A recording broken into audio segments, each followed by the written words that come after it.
শিবির তো নিষেধ করে নাই। শরীয়ত মাইনা যে কোনো লোক যে কোনো পেশা যাইতে পারে, শরীয়ত মানতে হবে। আর শরীয়ত নামে যে মসজিদে ঢুকে যদি হাফ প্যান্ট পরে ঢুকে, তাহলে তো সেটা শরীয়ত রক্ষা হইলো না। সেখানে শরীয়তের দোষ না, দোষ হলো সে প্র্যাকটিসের। কি প্র্যাকটিস করতেছি? আসম আব্দুর রব শাহ, সিরাজ আলম খান, আমরা নিজেরাও মুক্তিযোদ্ধা, আমরা যুদ্ধ করে বন্দুক রেখে আমরা আমরা আমাদের কাজে চলে গেছি, আমরা ছাত্র চলে গেছি। আসম আব্দুর হচ্ছে বড় অবদান রাখছে এখানে আন্দোলনকারীরা। হ্যাঁ, সিরাজুল আলম খান বেশি অবদান রাখছে, তারা তো শেয়ার করে না পাওয়া, কিন্তু মিটার রিডার আসে এখনো রিটার ওই ওখানে লাইন করতেছে, বিভিন্ন লোকজনের সাথে কম দেয়া হচ্ছে।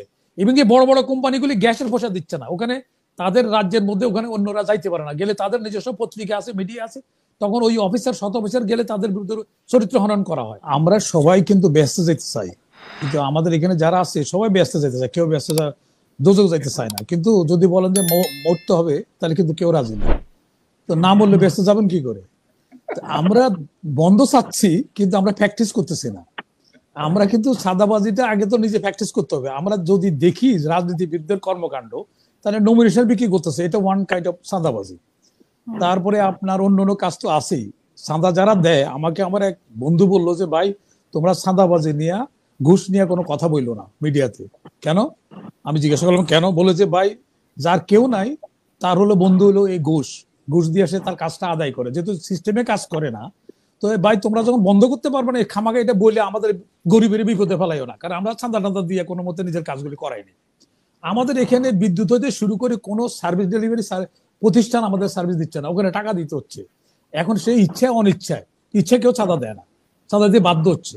তো রাজনীতিবিদরা কি বলতে পারবে তারা নমিনেশন বিক্রি করে না? এটা চাঁদাবাজি না? তারপরে অন্য যারা আছে, যারা এখানে রাজনীতি যারা করতে আসে, তারা রাজনীতি স্টার্ট করার সময় সেটা চাঁদাবাজি, তারা হয়তো বলবে না যে চাঁদাবাজি, কারণ আপনি তারা না বললে ঘুষ তো ঘুষেই।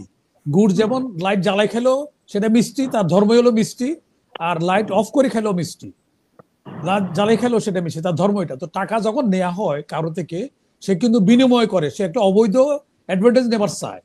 তো যারা নমিনেশন বিক্রি করে, নমিনেশন কিনে, তারা কিন্তু ওই টাকাটা তুলে আনবে, ওরা ইনভেস্ট করে, এটা সুদে আসলে তারা তুলে নেয়। তাহলে সিস্টেমে আমাদের গলত, আমরা সিস্টেমটাই করে রাখছি ওই রকম যে আপনার এই এই সাদাবাজি চলবে, সাদাবাজি বন্ধ কোনোদিন হবে না, কারণ যতক্ষণ পর্যন্ত না রাজনীতিবিদরা নিজেরা বাড়িতে প্র্যাকটিস না করে সাদা না নেয়া। এটা গেল এক। দ্বিতীয় নম্বর হলো যে এবি পার্টির কথা বলছি, এরা হলো শিবিরের, এরা অনেক কর্মকর্তা যারা মেইন যারা আছে, এরা আগে শিবির করতো, ব্যাকগ্রাউন্ড দেখলে এটা দেখা যাবে যে এরা সবাই এরা শিবির। তো শিবির কি সেটা তো আমরা জানি। ওটা শিবির তো নিষেধ করে নাই। শরীয়ত মাইনা যে কোনো লোক যে কোনো পেশা যাইতে পারে, শরীয়ত মানতে হবে। আর শরীয়ত নামে যে মসজিদে ঢুকে যদি হাফ প্যান্ট পরে ঢুকে, তাহলে তো সেটা শরীয়ত রক্ষা হইলো না। সেখানে শরীয়তের দোষ না, দোষ হলো সে প্র্যাকটিসের। কি প্র্যাকটিস করতেছি আমি, অনুশাসন আমি মানছি কিনা, এটা গেল এক। দুই নম্বর হলো এই যে ছাত্র যারা আজকে তারা চাঁদাবাজি করতেছে, কে তথ্য গোয়েন্দা সংস্থার কাছে যারা চাঁদা ধরবে, যারা এদেরকে ধরার মালিক, তারা তো চাঁদাবাজি করতেছে। তো কে কারে ধরবে? কে কারে ধরবে? যারা করতে নিজেরাই তো তারা চাঁদাবাজি করতেছে, যারা ধরার দায়িত্বে আছে, যারা ধরবে তারা তাদেরকে তারা এক। দুই নম্বর হলো এরা এরা বাচ্চা মানুষ, এদের কিন্তু এরা স্মরণ শক্তি, এরা ভুলে যায় যে এরা ম্যাচের বিল দিতে পারে নাই। এদের বাপেরা কি করতো, আমরা ছোট্ট একটা দেশ, সবাই আমরা জানি, এখন তারা অনেক টাকার মালিক। ইভেন কি রাষ্ট্র রাষ্ট্র দেখা যায় দুর্নীতি দমন আইনে বলা আছে যে কোনো ডোনেশন নিতে পারবে না, এবং ডোনেশনটা কোষাগারে জমা দিতে হবে। ইমরান খানের বিরুদ্ধে মামলা হয়ে জেল কাটতেছে, সে উপঢৌকন নিছে, সেটাও নিতে পারবে না। এরশাদ সাহেব আপনার একটা পিস্তল দিছে, সাদ্দাম সোনার বাটওয়ালা, সোনার কভারে, উনি বাসায় রাখছে, পরবর্তীকালে 7 বছর জেল কাটছে। কি জন্য? ওটা অবৈধ অস্ত্র, তাছাড়া কোষাগারে জমা দেয় নাই, সেটার জন্য, অবৈধ লাইসেন্সের জন্য একটা। হ্যাঁ, তারপর লাইসেন্সবিহীন অস্ত্র রাখার জন্য একটা, 3টা কেস খাইলেন এটা। কিন্তু উনি তখন ওই ডোনেশনটা রেখে দিয়েছেন। আমাদের প্রধানমন্ত্রী আমরা দেখছি যে উনি ডোনেশন নিচ্ছে, ওনার বাড়ির মধ্যে কত উৎপাদন, কত খামার দেখছি আমরা, যেটা কেপিআই জোন, সেটা পাবলিকলি দেখাইতে পারবে না। কিন্তু তাহলে এখানে যখন যুদ্ধকালীন যখন সরকার পরিচালনা করবে, তখন তার গোপনীয় বিষয়গুলো যদি অনিয়ারে চলে যায়, তাহলে শত্রুপক্ষ ওখানে মিসাইল মারবে, টু দি পয়েন্টে মেরে দিবে। সেই জন্য রাষ্ট্রের কিছু কিছু জায়গা আছে, সেখানে কেপিআই জোন বলা হয়, সেটা স্থাপনা, বিভিন্ন গুরুত্বপূর্ণ জায়গাগুলি এটা দেখা যাবে না। কিন্তু আমরা দেখলাম কি, হাসিনা বড় কৃষক, হাসিনা পেঁয়াজ উৎপাদন করছে, একটা পেঁয়াজের দাম 500 টাকা ব্যয় হয়েছে, কারণ এখানে কৃষি মন্ত্রণালয়, সার, আবার লেবেল লাগায় মধু, যে ওখানে বঙ্গবন্ধু উৎপাদন হয়েছে, উৎপাদনটা কোথা থেকে হইলো, লেবেল লাগানোর পয়সাটা কোথেকে আসলো, এটা সরকার এখন পর্যন্ত তদন্ত করতে পারেনি। যে এইখানে অন্য আমরা দেখছি হরিণ আনছে, কোথা থেকে আনছে হরিণ? ওখানে মাছের লেকের থেকে কাপ্তাই থেকে বিমানে করে আইনা এখানে মাছ ছাড়ি উনি বসছি ভাই মাছ ধরছেন। তো এই যে প্র্যাকটিসটা তো আমাদের রোল মডেল তো একটা থাকতে হবে। তো ওখানে যদি সব জায়গায় এরকম হয় তাহলে কিভাবে সমাধান কোথা দিয়ে হবে? পাবলিক তো বলতে পারবে, এর সমাধানে তো আসবে না।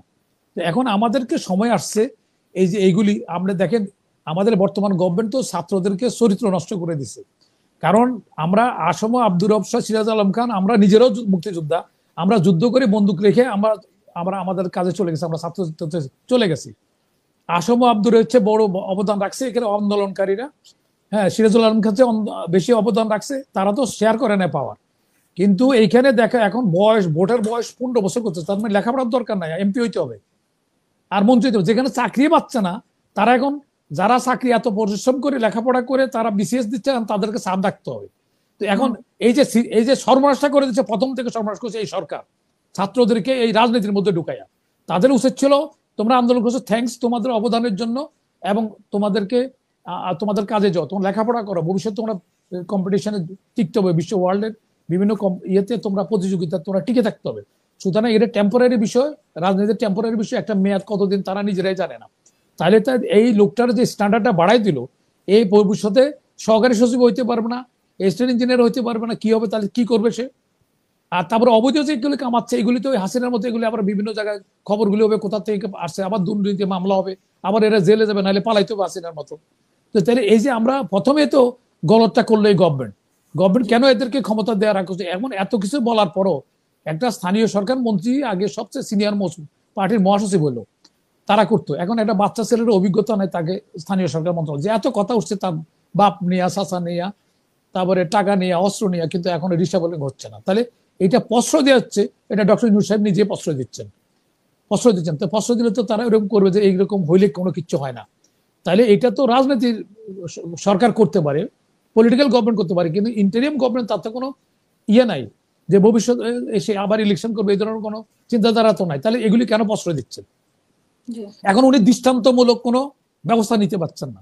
তো এই জন্য তাহলে তো এটা কিভাবে, এটা বন্ধ হবে কিভাবে?